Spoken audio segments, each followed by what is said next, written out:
नमस्कार दोस्तों, मैं जितेंद्र कुमार अपने यूट्यूब चैनल स्टडी विद जेके जैन में आपका स्वागत करता हूं। जैसा कि इस समय चुनाव का माहौल चल रहा है, तो आज का क्यूटोस हमारा चुनाव के ऊपर ही रहेगा। तो आज का क्यूटोस हम पढ़ेंगे।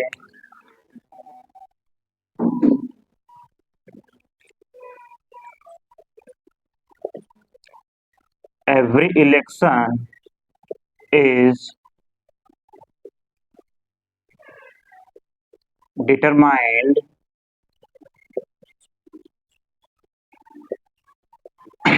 by the people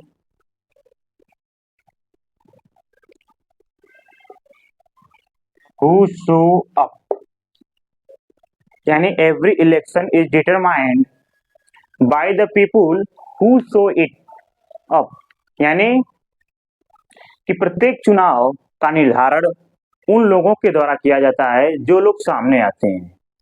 यानी अगर हमें चुनाव का यानी किसी लोगों का चयन करना है तो हमें उठकर सामने आना पड़ेगा, क्योंकि हमारे द्वारा ही वोट देने के बाद कोई भी प्रत्याशी का विजय होता है। ठीक है दोस्तों, तो इसी के साथ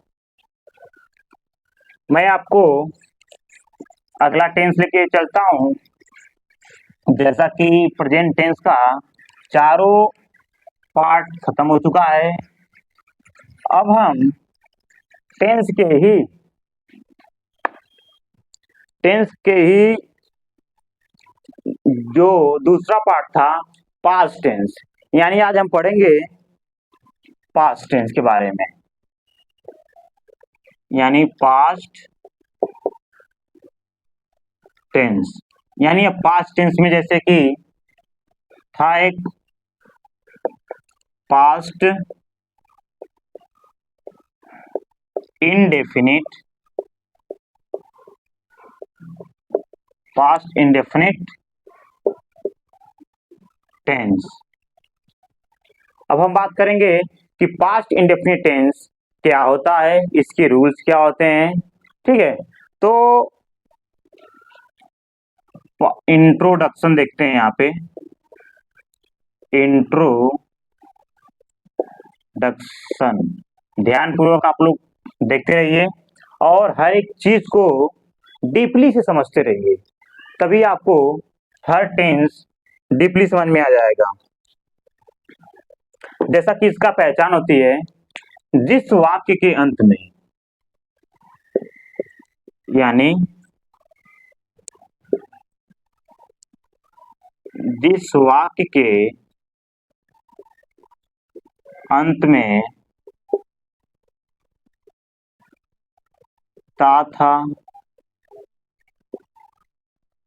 ती थी, ते थे तथा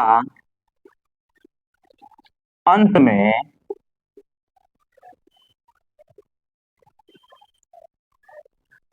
आ, ई, ए की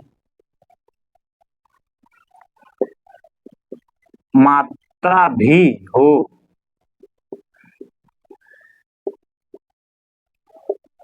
तो उसे past indefinite tense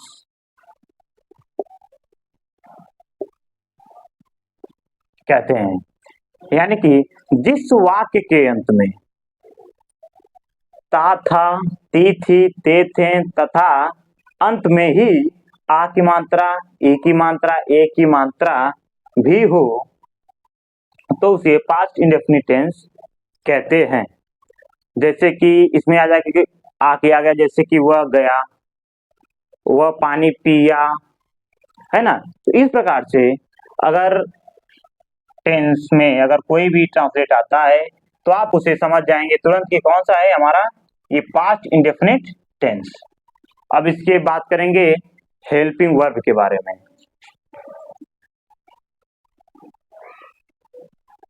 helping verb. देखेंगे इसकी हेल्पिंग वर्ब क्या होता है। तो इसका हेल्पिंग वर्ब होता है डिड। जैसा कि आप प्रेजेंट के सभी टेंसों में देखे होंगे कि दो दो हेल्पिंग वर्ब यूज किया जाता था, जिसमें से एक ही टेंस में लगता था। लेकिन यहाँ पर आप देखेंगे कि पास्ट इंडेफिनिट टेंस में एक ही हेल्पिंग वर्ब है, जो आपके एक वचन हो या बहुवचन हो सभी के साथ किया जाता है। इसलिए इसका प्रयोग भी यही देख लेंगे। He, she, it, I, we, they, you तथा एक वचन या बहुवचन हो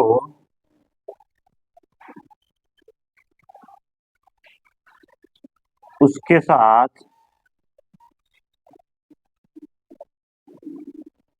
डिड का प्रयोग करते हैं। ठीक है दोस्तों, प्रयोग करते हैं। यानी डिड एक ऐसी हेल्पिंग वर्ब है जो आपके हर सब्जेक्ट के साथ कार्य करता है। जैसे कि ही, सी, इट हो या कोई नाम होता है, उसमें भी आप एक वचन हो या एक वचन हो, बहुवचन हो, आई हो, वी हो, दे हो, यू हो तथा एक वचन का कोई कर्ता होता है, उसके साथ भी आपका ये होता है। इसमें आपका नाम भी आ जाता है, जैसा कि हमने बताया था, उसमें नाम भी आता है। ठीक है, तो इन सब के साथ आप डिड का प्रयोग करेंगे। ठीक है दोस्तों, तो आप इसे नोट्स कर लेंगे। उसके बाद हम आपको रूल की तरफ लेके चलते हैं कि आखिर इसका रूल क्या है। जिसमें कि आपको पता है सेंटेंसेस चार प्रकार के होते हैं: अफर्मेटिव सेंटेंस, नेगेटिव, इंट्रोगेटिव तथा इंट्रोगेटिव प्लस नेगेटिव। इसी के साथ यहाँ पे टेंस का नाम दे देते हैं पास्ट इंडेफिनिट टेंस। अब हम इसमें देखेंगे, पहला सेंटेंस है अफर्मेटिव सेंटेंस।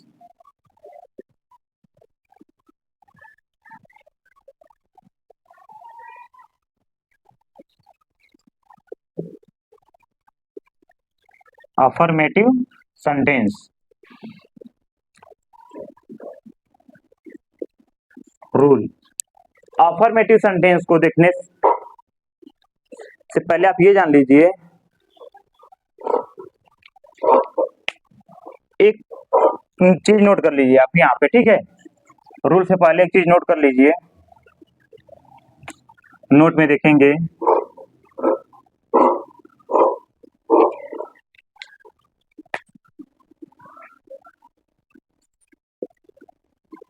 इस सेंटेंस में जो आपका अफर्मेटिव सेंटेंस चल रहा है उसमें हेल्पिंग वर्ब यानी डिड का प्रयोग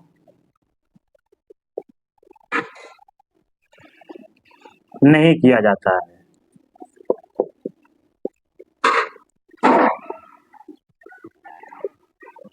नहीं किया जाता है।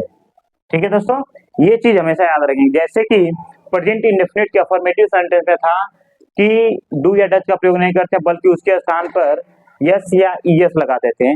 वैसे ही आपका पास्ट इंडेफिनिट टेंस में अफर्मेटिव सेंटेंस के रूल में आप डिड का प्रयोग नहीं करेंगे, बल्कि उसके स्थान पे आप मेन वर्ब का सेकेंड फॉर्म लगाया जाता है, जो कि रूल के अनुसार आप समझेंगे हम यहाँ पे। रूल, ठीक है, अब रूल के यहाँ हम समझेंगे। देखिए रूल क्या बताता हमारा।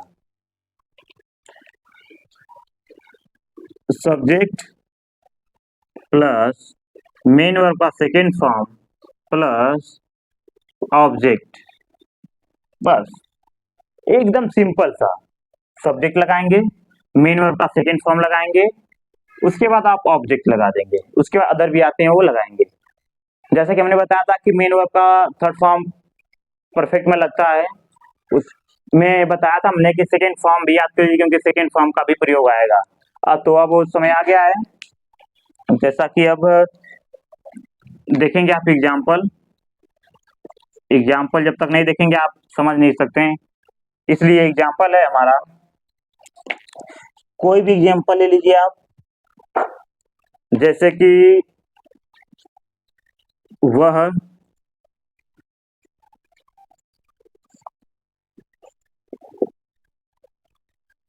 बाजार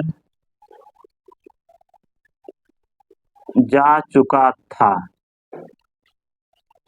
इसे दूसरी तरह भी लिख सकते हैं, वह बाजार गया। देखिए आ का मात्रा लास्ट में आया, इसमें चुका था आया, तो हमने इसके बारे में पढ़ा है कि जिस वाक्य के अंत में चुका था, चुकी थी, चुके थे तथा आ ई एक की मात्रा भी आए उसे हम पास्ट इंडेफिनिट टेंस कहते हैं। तो जैसा कि आप इसमें देख लिए, इसमें चुका था आ गया और यहाँ पे मात्रा भी आ गया, ठीक है। अब इसे हम बनाएंगे, तो सिर्फ रूल को देखिए और आपका ट्रांसलेट बन के तैयार। पहले क्या दे दिया, सब्जेक्ट। जैसा कि आप जानते हैं अब सब्जेक्ट क्या है, या तो सब्जेक्ट पहचानने में कोई दिक्कत नहीं होगी, इस इट या कोई नाम होता है, आई वी दे यू या कोई बहुवचन का कर्ता होता है, वही सब हमारे सब्जेक्ट होते हैं। तो यहाँ पे जैसे सब्जेक्ट है ही हो गया। अब आप देखेंगे ही, उसके बाद क्या है, मेन वर्ब। मेन वर्ब हमारा क्या है, जा का गो होता है। जैसा कि हमने फॉर्म बताया था गो का, गो, वेंट, गॉन, यानी फर्स्ट फॉर्म, ये सेकेंड फॉर्म था, ये थर्ड फॉर्म था, है ना। तो हम यहाँ पे क्या प्रयोग करेंगे, मेन वर्ब का सेकेंड फॉर्म, यानी दो लिखा है यानी सेकेंड फॉर्म। तो गो, वेंट, गॉन, तो गो, वेंट यहाँ सेकेंड फॉर्म है ना, तो अब हम यहाँ पर वही चीज लगाएंगे, ही वेंट, ये प्रीपोजिशन टू लगा के, ऑब्जेक्ट हमारा क्या होगा, मार्केट, यानी ही वेंट टू मार्केट। समझ आ गया, सिर्फ रूल देखिए, ट्रांसलेट बन के सामने तैयार। वैसे इसको लगाएंगे, सब्जेक्ट हमारा ये हो गया, जैसे ही मेन वर्ब गया, गया मतलब गो, गो का second form went, he went, object market, preposition to जोड़ दिए। ये देखिए सेम यही ट्रांसलेट, सेम यही है, सिर्फ हिंदी वाला बोला गया है कुछ दूसरे तरीके से, लेकिन बनेगा इसी रूल पे, क्योंकि यही रूल आपको दोनों प्रकार के सेंटेंसेस को बता देता है कि क्या होगा। ठीक है दोस्तों, अब इसी के साथ आपका अगला सेंटेंस है, अगला सेंटेंस जो है निगेटिव सेंटेंस। अब निगेटिव सेंटेंस के बारे में हम चर्चा करेंगे यहाँ पे।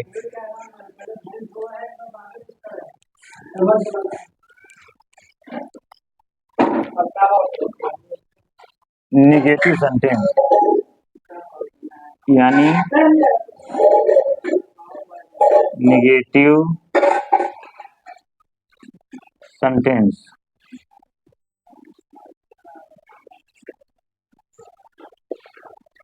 रूल। अब यहाँ पे रूल देखेंगे हम, सब्जेक्ट प्लस,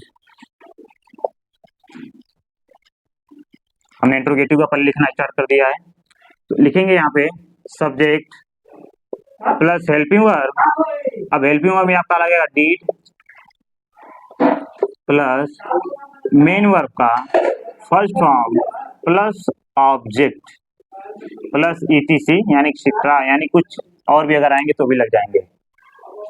नहीं, निगेटिव सेंटेंस है ना, तो हम इसमें नॉट लगाएंगे, ही डिड,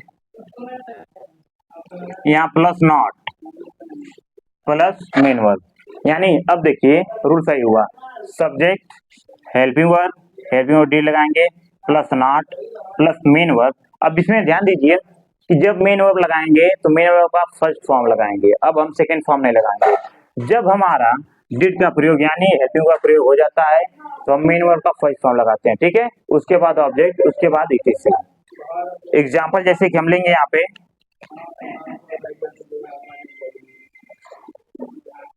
एग्जाम्पल ले लीजिए जैसे कि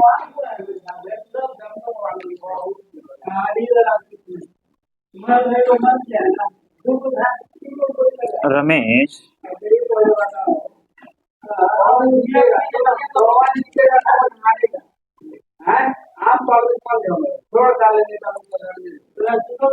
सेब नहीं खाया, ठीक है। देखिए रमेश सेब नहीं खाया, जैसा कि आप देख लिए इसमें नॉट का प्रयोग गया तो आप समझ गए ये हमारा कौन सा सेंटेंस है, नेगेटिव सेंटेंस। एकदम ध्यानपूर्वक देखिए, नेगेटिव सेंटेंस पहचानने का तरीका हो गया। उसके बाद सिर्फ आप रूल को ध्यान में रखिए, ट्रांसलेटर ऑटोमेटिक आपका सही होता चला जाएगा। लास्ट में आप देख लीजिए की मात्रा है तो टेंस भी समझ गए कि टेंस कौन सा है। सबसे पहला काम हमारा ये होता है कि हम टेंस पहचाने, क्योंकि जब तक हमें टेंस पहचान में नहीं आएगा तब तक हम उसे कितना भी कोशिश कर ले नहीं बना पाएंगे, क्योंकि जब हमें टेंस पता चलता है उसके बाद सेंटेंस पता चलता है तभी हम उस रूल को फॉलो करते हैं, ठीक है। अब जैसे कि यहाँ पे आ गया सब्जेक्ट, सब्जेक्ट हमारा क्या है, रमेश। अब लगाएंगे यहाँ पे डिड, यानी रमेश डिड, फिर है नॉट, फिर मेन होगा फर्स्ट फॉर्म यानी कि खाया, खा मतलब eat. Ramesh did not eat apple, ठीक है। लास्ट में ऑब्जेक्ट क्या है, एप्पल, ठीक है। Ramesh did not eat Apple. इसको देख लिए आप, दूसरा आपको ट्रांसलेट और समझाते हैं। एक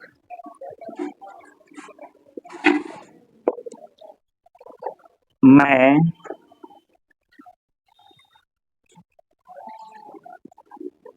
पुस्तक नहीं पढ़ चुका था, चुका था आ गया ना दोस्तों। जिस वाक्य के अंत में चुका था चुकी थी आ गया वो हमारा कौन सा टेंस होता है, पास्ट इंडेफिनिट। ये भी आ गया, पहचान गए आप, और ये चुका था आ गया, इससे भी आप पहचान कर लेंगे, ठीक है। सेंटेंस देखेंगे नेगेटिव है, अब हम बनाएंगे इसी रूल के अनुसार। पहले सब्जेक्ट, सब्जेक्ट हमारा क्या है, आई, उसका हेल्पिंग वर्ब आएगा डिड, आई डिड, फिर नॉट,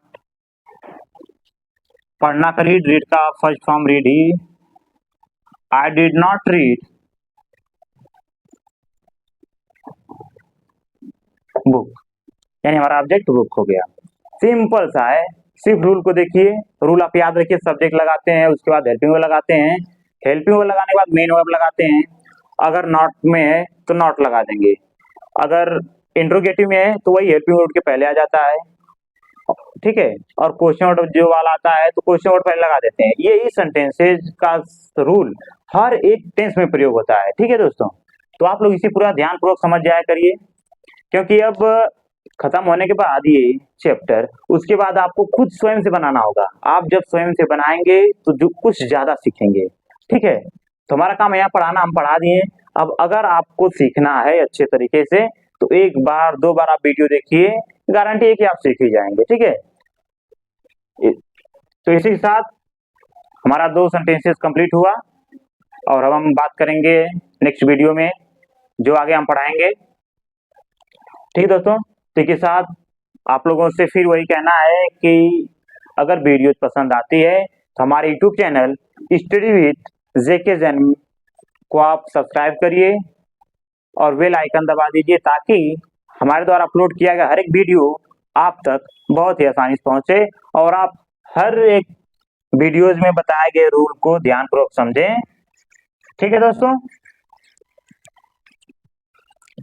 थैंक्स फॉर वॉचिंग।